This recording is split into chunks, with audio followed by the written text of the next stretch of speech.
Hi అండి. అందరికీ నమస్కారం. మన రాష్ట్ర ప్రభుత్వం రేషన్ కార్డుల ఈకేవైసీ గురించి ముఖ్యమైన ప్రకటనైతే ఒకటి జారీ చేసింది. అదేంటి అంటే ముందుగా మన ఛానెల్‌లో ఎవరైతే ఫస్ట్ టైమ్ ఈ వీడియో చూస్తున్నారో దయచేసి మన ఛానెల్ సబ్స్క్రైబ్ చేసుకోండి. పక్కనే ఉన్న బెల్ ఐకాన్‌ని క్లిక్ చేసి గవర్నమెంట్ రిలేటెడ్ లేదా జాబ్ అప్డేట్స్ ఏవైనా గాని మన ఛానెల్‌లోనే పోస్ట్ చేయడం జరుగుతుంది. అయి ముందుగా మీకు నోటిఫికేషన్ రూపంలో రావాలి అంటే పక్కన ఉన్న బెల్ ఐకాన్‌ని క్లిక్ చేయండి. ఇకపోతే వీడియోలోకెళ్తే రేషన్ కార్డులో ఉన్న ప్రతి ఒక్కరికి ముఖ్యమైన ప్రకటన అయితే ఒకటి జారీ చేయడం జరిగింది. అదేంది అంటే ఈకేవైసీ.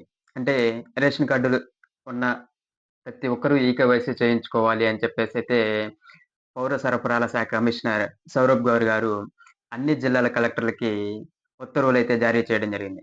ఈ ఈకేవైసీ అనేది ఎక్కడ చేసుకోవాలి అంటే మీరు ఎక్కడైతే రేషన్ బియ్యం అనేది తీసుకుంటున్నారో అక్కడ లేదా మీ దగ్గరలో ఉన్న గ్రామ సచివాలయాలు, లేదా ఎంఆర్ఓ ఆఫీసులు. ఇవి ఇంకొంచెం డిస్ట్రిక్ట్ కలెక్టర్ లాగిన్‌లో మాత్రమే ఇవ్వడం జరిగింది. అంతే కాకుండా మీరు సొంతగా మీరు ఈకేవైసీ చేసుకోవడానికైతే ఆప్షన్ అనేది అయితే ఇవ్వలేదు.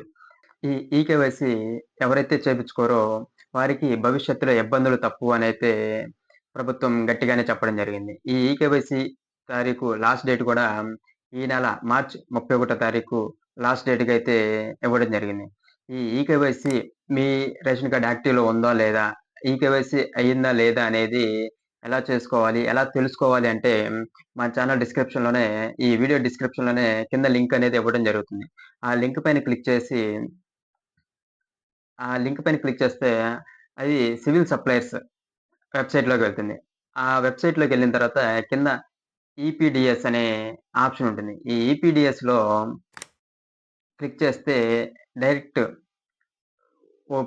సైట్ అనేది ఓపెన్ అవ్వడం జరుగుద్ది. అందులో మీ రేషన్ కార్డ్ నంబర్ ఎంటర్ చేస్తే, మీ రేషన్ కార్డ్ తాలూకా మీ రేషన్ కార్డ్‌లో ఎవరైతే ఉన్నారో వారందరూ రావటం జరుగుతుంది. అందులో చివర్లో స్టేటస్ లేదా ఈకేవైసీ అయిందా? లేదా? అనేదైతే మీరు తెలుసుకోవచ్చు. అది ఎలాగా అంటే పక్కనే డిస్‌ప్లే చేయడం జరుగుతుంది.